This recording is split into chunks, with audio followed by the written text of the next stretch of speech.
Hello students and viewers, আজকে আমরা অষ্টম শ্রেণীর গণিতের দ্বিতীয় অধ্যায় মুনাফা নিয়ে আলোচনা করব। এখানে আমরা দ্বিতীয় অধ্যায় মুনাফার যেসব অঙ্কগুলো আমরা করতে অসুবিধা হয় ওই অঙ্কগুলো আমরা সমাধান করতে চেষ্টা করব। তো প্রথমে যে আমরা মুনাফা কিভাবে জানতে হয় বা মুনাফা কি এসব সম্পর্কে জানতে হলে আমাদের এই অধ্যায়টা ভালোভাবে তোমাদের দেখতে হবে, এবং আমি যে আলোচনা করতেছি এগুলো মনোযোগ সহকারে তোমরা দেখবা, তাহলে মুনাফা সম্পর্কে তোমাদের জানতে পারবা বা মুনাফা সংক্রান্ত যেসব গাণিতিক সমস্যা আছে ওই সমস্যাগুলো তোমরা সমাধান করতে পারবা। তো দেখি মুনাফা। আমরা মুনাফা কিভাবে চিনি? তাহলে মুনাফা হলো আমরা যদি আসল টাকার উপর যদি বছর শেষে অতিরিক্ত কিছু টাকা যদি আমরা পাই ওই টাকাগুলোকে আমরা বলবো কি মুনাফা। তাই দেখো, আসল টাকার উপর যে অতিরিক্ত টাকা এগুলো কিভাবে, মনে করো আমরা ব্যাংকে কিছু টাকা জমা রাখবো, তাহলে ব্যাংক কিছু টাকা জমা রাখবো, অর্থাৎ এই টাকাগুলো হচ্ছে যে আসল টাকা।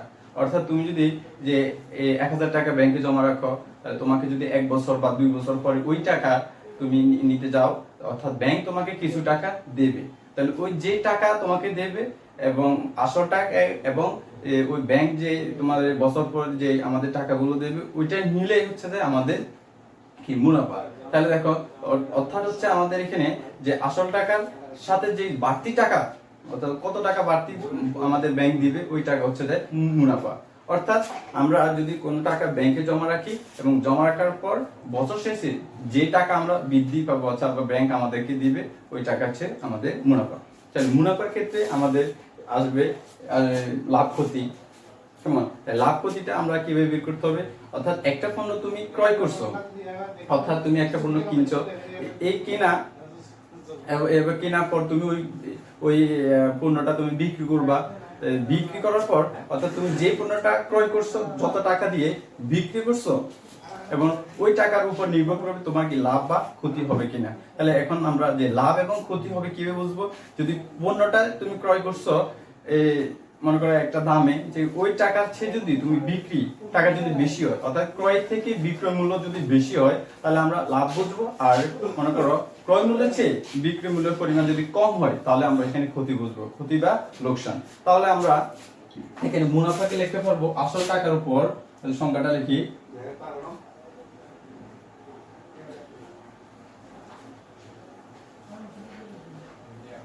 আসল টাকার উপর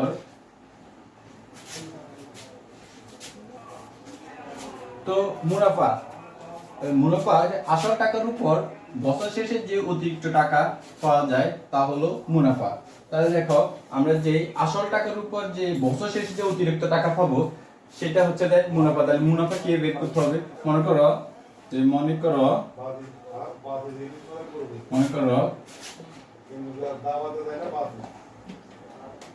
10,000 টাকা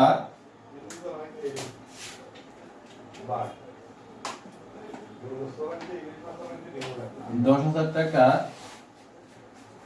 ব্যাংকে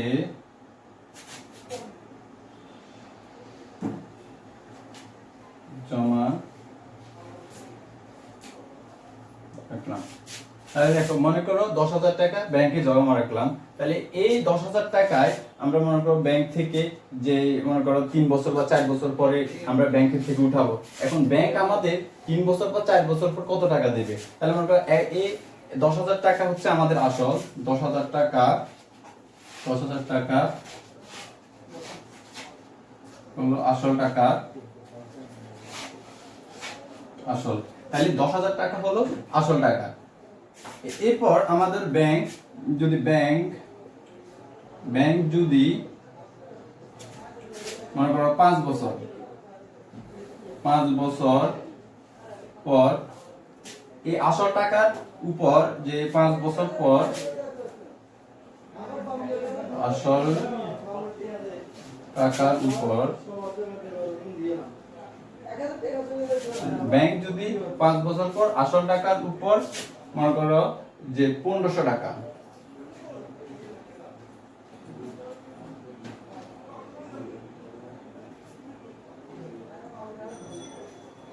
1500 টাকা মুনাফা বা লাভ দেয়। তাহলে এখানে আমাদের আসল 1000 টাকায় ব্যাংক আমাদের 5 বছর পর যে 1500 টাকা মুনাফা বা লাভ দেয়। অর্থাৎ আমরা যদি ব্যাংকে কোনো টাকা যদি জমা রাখি, তা যদি আমরা কয়েক বছর পর যদি আমরা ওইটা নিতে যাই, তাহলে আমাদের ব্যাংক কিছু টাকা দিবে। যে টাকাটা দিবে, যেমন এখানে 5 বছর ব্যাংক আমাদের কত 1500 টাকা দিল, তাহলে এই 1500 টাকা হচ্ছে আমাদের মুনাফা বা লাভ। কত টাকার মধ্যে? আসল 10,000 টাকার মধ্যে। তো এরপর আমাদের আসবে যে এটা আমরা মুনাফা গুলো, মুনাফার ক্ষেত্রে আসবে লাভ এবং ক্ষতি। তাহলে মুনাফার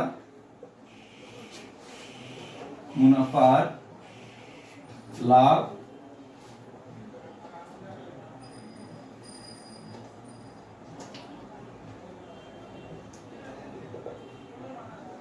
মুনাফা লাভ ক্ষতি। তাহলে আমরা মুনাফা লাভ ক্ষতি কি বুঝবো? যে কোন একটা পণ্য, অর্থাৎ আমরা লাভটা বুঝি, লাভটা লিখি। লাভ সমান হবে যে পণ্য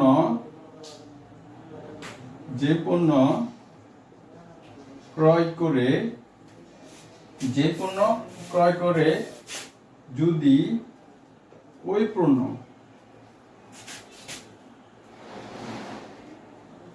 বিক্রয় করার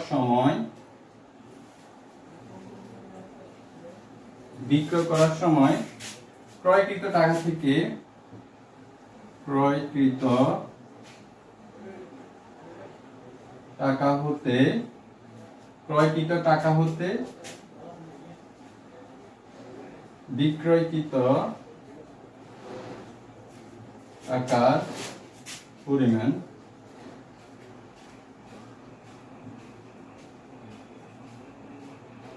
বেশি হয়, সেটা আমরা বুঝবো লাভ। অর্থাৎ লাভ হচ্ছে যে পণ্য ক্রয় করে যদি ওই পণ্য বিক্রয় করার সময় ক্রয়কৃত টাকা হতে বিক্রয়কৃত টাকার পরিমাণ বেশি হয়, তাহলে লাভ বুঝবো। অর্থাৎ আমরা ক্রয় করছি যে টাকা, আবার বিক্রয় করছি যে টাকা, অর্থাৎ ক্রয়কৃত টাকা আছে বিক্রয়কৃত টাকা যদি বেশি হয়, তাহলে আমরা লাভ বুঝবো। এরপর ক্ষতি, আমরা এখানে লিখতে পারবো ক্ষতির আরেকটা নাম হচ্ছে ক্ষতি বা লোকসান বলতে পারবো। ক্ষতি বা লোকসান। তাহলে ক্ষতি বা লোকসান কি? সেম আমরা একই, যে পণ্য ক্রয় করে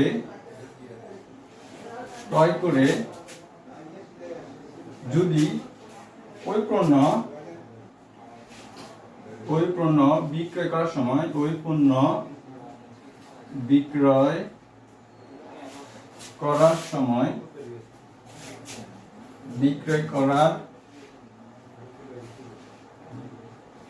বিক্রয় করার সময় ক্রয়কৃত টাকা হতে বিক্রয়কৃত টাকার পরিমাণ যদি কম হয়, বিক্রয়কৃত টাকার পরিমাণ কম হয়, সেটাই বুঝবো ক্ষতি বা লোকসান। অর্থাৎ যে পণ্য ক্রয় করে যদি ওই পণ্য বিক্রয় করার সময় ক্রয়কৃত টাকার পরিমাণ কম হয়, অর্থাৎ আমরা লোকসান বুঝাই যে একটা পণ্য তুমি ক্রয় করছো, যে পণ্য আমরা ক্রয় করছি ওই ক্রয়কৃত পণ্য যদি আমরা বিক্রি করি, তাহলে বিক্রি করার সময় যদি ওই পণ্যের পরিমাণ যদি ক্রয়কৃত টাকার পরিমাণ যদি কম হয়, তাহলে আমরা বুঝবো কি লাভ বা ক্ষতি। তাহলে দেখো এখানে আমাদের মুনাফা লাভ ক্ষতি, আমাদের যে মুনাফা এবং লাভ ক্ষতির মধ্যে আমাদের লাভ এবং ক্ষতি যে কয়েকটা সূত্র আছে, আমরা সূত্রগুলো এখন লিখবো।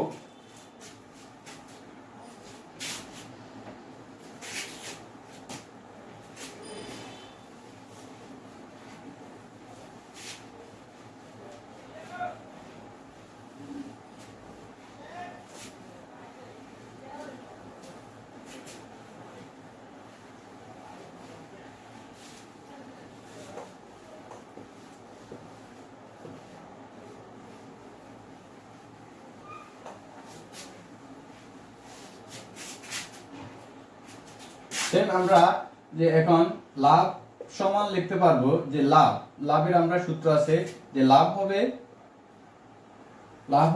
বিক্রয় মূল্য লাভ হবে বিক্রয় মূল্য বিয়োগ ক্রয় মূল্য।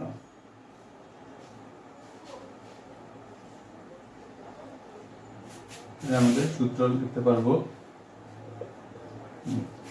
সূত্র লাভ, লাভ সমান আমরা বলতে পারবো যে বিক্রয় মূল্য বিয়োগ ক্রয় মূল্য। অর্থাৎ আমরা যে একটা পণ্য যদি ক্রয় করি, ওটা যদি বিক্রয় করি, তাহলে আমাদের লাভ কত টাকা হবে। তাহলে আমরা যে বিক্রয় মূল্য থেকে ক্রয় মূল্যের পরিমাণ যদি বাদ দিই, অর্থাৎ বিয়োগ করি, তাহলে আমরা কি লাভ পেতে পারবো। যেমন আমরা আগে যে লাভ কিভাবে আমরা জানতে হয়, ক্ষতি কিভাবে জানতে, তাহলে এই এখন লাভ এবং ক্ষতি জানার পর আমাদের লাভ যে কত টাকা লাভ হবে সেটা কিভাবে বের করতে হবে। যে বিক্রয় মূল্য থেকে যদি আমরা ক্রয় মূল্যের পরিমাণ বাদ দিই, তাহলে আমরা কি লাভ পাবো। আর ক্ষতি বা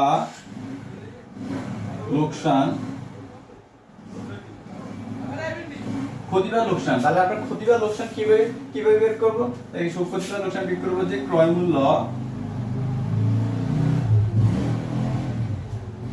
মূল্য বিয়োগ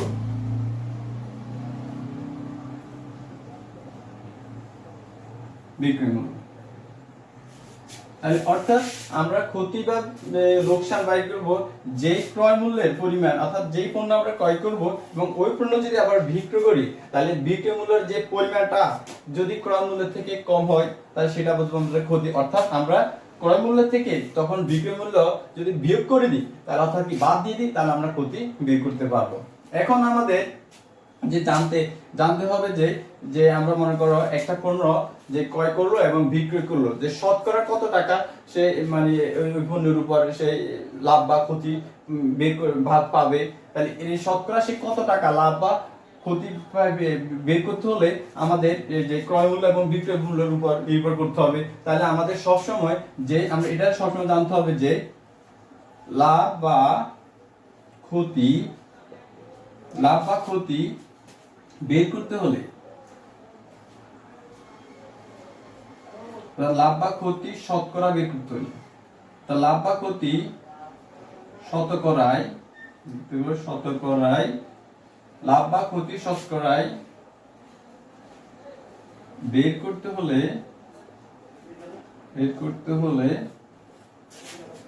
সব সময় লাভ বা ক্ষতি শতকরা বের করতে হলে সবসময় আমাদের ক্রয় মূল্যের উপর নির্ভর করতে হবে। লাভ বা ক্ষতি শতকরা বের করতে হলে আমাদের সবসময় ক্রয় মূল্যের উপর নির্ভর করবে। ক্রয় মূল্যের উপর নির্ভর করতে হবে। তাহলে আমরা লাভ এবং ক্ষতি যদি শতকরা কত টাকায় আমরা বের করতে হলে, অথবা কত টাকা শতকরা লাভ হবে বা ক্ষতি হবে, তাহলে যে এই শতকরা বা যে ক্ষতি যে আমরা শতকরা বের করতে হলে সবসময় ক্রয় মূল্যের উপর নির্ভর করতে হবে। যে ক্রয় মূল্য যে কত টাকা, অর্থাৎ একটা পণ্য ক্রয় করছি, এখন ওই পণ্য যে ক্রয় করার পর সে শতকরা কত টাকা লাভ হয়েছে, তাহলে আমরা সবসময় ক্রয় মূল্যের উপর নির্ভর করে আমরা যে লাভ বা ক্ষতি বের করতে পারবো। তাহলে এরপর আমাদের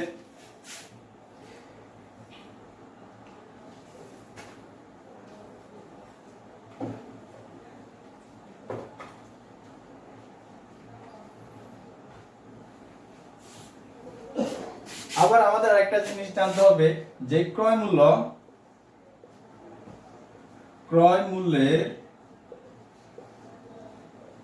মূল্যের পরিমাণ এবং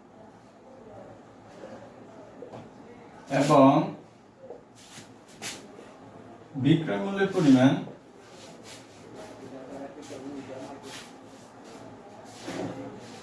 তাহলে আবার আমাদের ক্রয় মূল্যের পরিমাণ এবং বিক্রয় মূল্যের পরিমাণ যদি সমান হয়, তাহলে সেখানে আমরা বুঝবো কোনো লাভ বা ক্ষতি হবে না। যদি ক্রয় মূল্যের পরিমাণ এবং বিক্রয় মূল্যের পরিমাণ যদি সমান হয়, তাহলে আমরা সেখানে লাভ বা ক্ষতি বুঝবো না। অর্থাৎ এখানে ক্রয় মূল্যের পরিমাণ এবং বিক্রয় মূল্যের পরিমাণ, অর্থাৎ একটা পণ্য তুমি ক্রয় করছো এবং ওই পণ্য যদি বিক্রয় করো, তাহলে ওই ক্রয় মূল্য এবং বিক্রয় মূল্যের পরিমাণ যদি কি হয়, সমান হয়, তাহলে আমরা সেখানে বুঝবো কি যে লাভ বা ক্ষতি কিছুই হবে না, বা লাভ বা ক্ষতি কিছু বুঝবো না। কেমন? অর্থাৎ লাভ বা কিছু এখানে আমরা বুঝবো না না লিখে আমরা এখানে লিখবো যে লাভ বা ক্ষতি কিছুই হবে না, লাভ বা ক্ষতি কিছুই হবে না। কেমন?